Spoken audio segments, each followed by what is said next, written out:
ቡና አይጠጣም የሚሉ ክርስቲያኖችና ቡና ይጠጣል የሚሉ ክርስቲያኖች ሁል ጊዜ እንደተከራከሩ ነው። ቡና ይጠጣል አይጠጣም የሚል ጥያቄ ደርሶኛል። ቡና ይጠጣል አይጠጣም?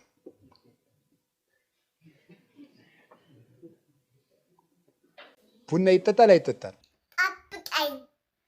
ጠብቀኝ እድሜን ልስራብቁም ነገር ዙሪያዬ ሲጨልም ብርሃኑን ሺ ወዳጅም ሲከዳኝ አለዋልሽኝ ወዳጅም ሲከዳኝ አለዋልሽኝ። ሰላም ውድ ቻናላችን ቤተሰቦች እንዴት ናችሁ? ዛሬም እንደተለመደው አስተማሪና ቁም ነገር አዘል ቪዲዮዎችን ወደ እናንተ ይዘን መጥተናል።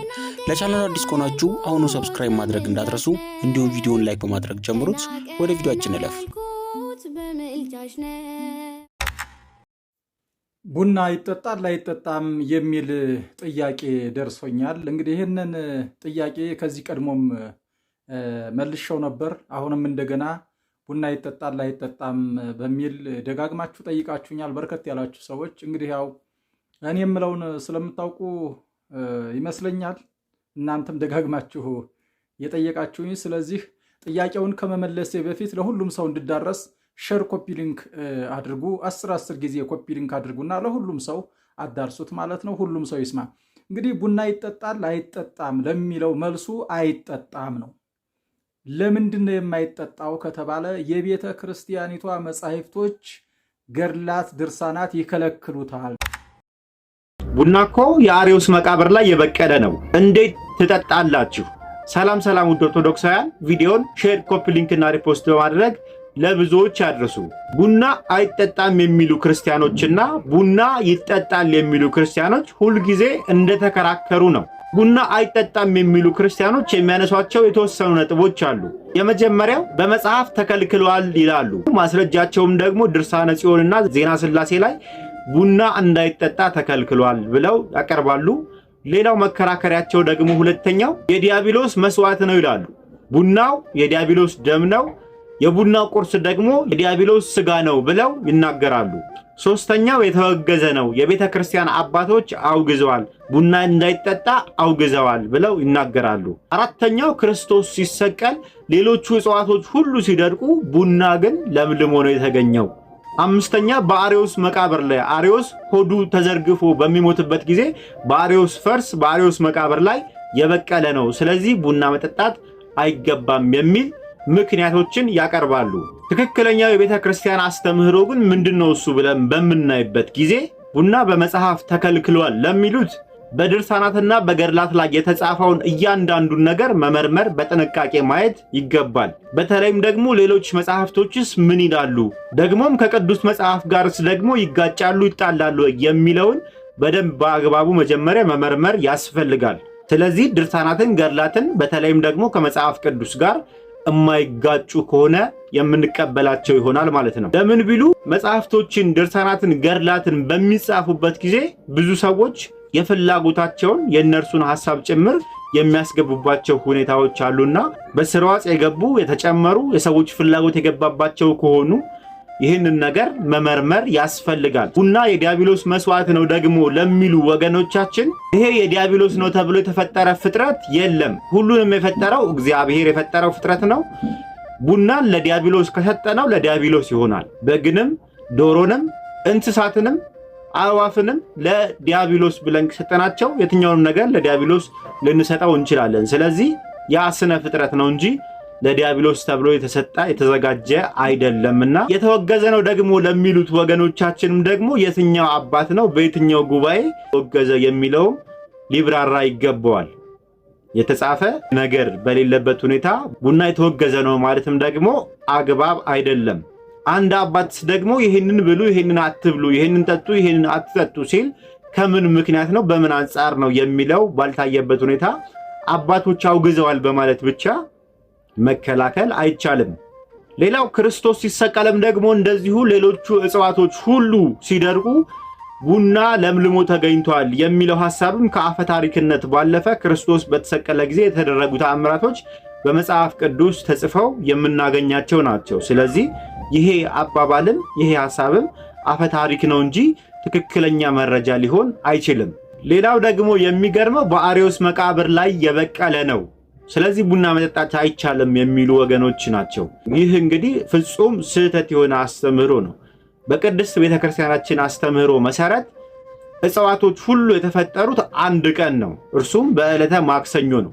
ምድር ሁሉ ዘርን ታብቅል ብሎ በተናገረ ጊዜ ተፈጠሩ የተገኙ ናቸው። ቡና ባዕድ አምልኮ ይፈጸምበታል፣ ስለዚህ መጠቀም የለብንም የሚሉ ሰዎችም የሰው ልጅ ስለፈለገ ባዕድ አምልኮ ተጠቀምበት እንጂ ያ ስነ ፍጥረት ተጠቀሙብኝ ብሎ ወይም ደግሞ ለዛ አገልግሎት የተፈጠረ ሆኖ አይደለም። በቡና ሲኒ ብዙ ዕጣ ፈንታን የሚወስኑ፣ ሲኒ የሚገለብጡ፣ የሚጠነቁሉ፣ በሐሜት ሰዎችን የሚያነሱ፣ ለባዕድ አምልኮ መጠቀሚያቸው የሚያደርጉት ግን ብዙ ሊኖሩ ይችላሉ።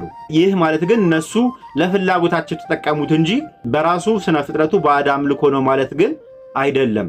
እንደዚህ ከሚያደርጉትም ከቻልን አስተምረን መመለስ፣ ካልሆነ ደግሞ ፈጽመን ከነርሱ መራቅና መሸሽም ደግሞ ይገባል። በተጨማሪም ቡና ከሱስነቱ አንጻር የማይጠጣ ሰው መልካምን አደረገ፣ የሚጠጣ ሰው ግን ክፉን አድርጓል፣ ኃጢአትን ሰርቷል ብሎ ግን የማይጠጣ ሰው የሚጠጣውን ሊከሰው ሊወቅሰው አይገባም። ቡና ይጠጣል አይጠጣም?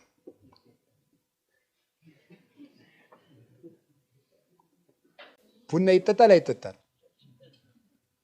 በቃ ጥሩሽ። እኔ አሁን ቡና ይጠጣልም አይጠጣምም አልልም፣ ግን በቡና መጨቃጨቅ ራሱ ኃጢአት አይደለም? ንገራችሁ ቆይ፣ እውነቴን እኮ ነው። ትንሹን መልቀም ማለት ምን አለው? ነፍስ መግደል አለ የለም? አለ። ጥንቆላ የለም? መጠን ያጣ ግብረ ሰዶማዊነት የለም? አለ። ዘረኝነት የለም?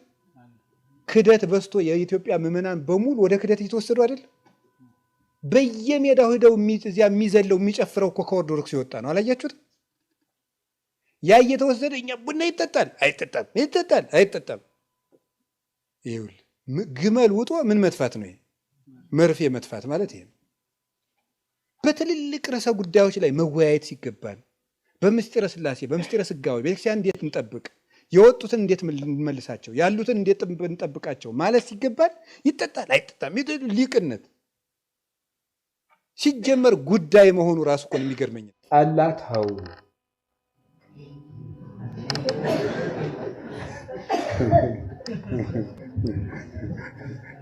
እስካሁን ደህና ነበርኩ አይደል? ምን ነካሃል? እስካሁን ደህና ነበርኩ፣ የሆነ ነገር ነካኝ አይደል? እሺ ጠላታው፣ አረቂተው፣ አይናችሁ ሞጨ ቀላ እኮ ያለ እድሜው አይናችሁ ተያዘ። በቃ እንደ ጉራህያ ማን ነው እንደዚህ ያደረገ? ጠላ ደማሙ፣ አረቂ ጅሉ። ታው ቀንሱ፣ ይሄን ታው።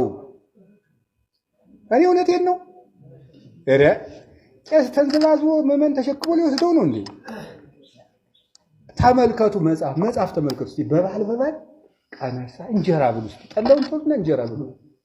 እንጀራው ገበሬም ስለሆናችሁ ብትበሉ ከጎናችሁ ይወድቃል።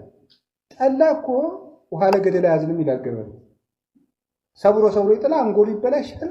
እንኳን ክርስቶስ ማንም ተዛ ይለው ወዴቱ ጭንቅላት ሰብሮ እኮ ነው የሚጥል። እኔ በበኩሌ እኔ ጠላ በሚጠጣ ሰው በጣም ይደንቀኛል። ለምን መሰላችሁ? እኔ በበኩሌ አሁን ብጠጣ አልችልም። ጽድቁን ታውትና ስለማይሆንልኝ አለ አይሆንልኝም። አንድ ብጠጣ ጭንቅላቴን ብሎ እንኳን መጽሐፍ ልመለከት ተሽከርክሬ ነው ሞት። እኔ እንደው አንድ ገንቦ ጨርሶ ፍንክች የማይለውን ሰው አደንቀዋል። ሆራ ይሞታምርኛል።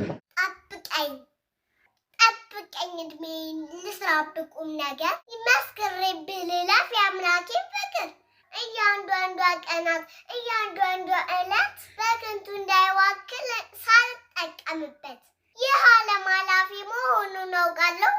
በሕፃንነቴ ነቅቼበታለሁ። ጌታዊ ዘመኔን አብዝተህ ባርክልኝ፣ ከክፉ ከልለህ ጸጋውን አልብሰኝ። ለዛሬ የነበረን ቪዲዮ ይህን ይመስል ነበር። በቀጣይ እስክንገናኝ ድረስ መልካም ጊዜ፣ ቸር ቆዩልን።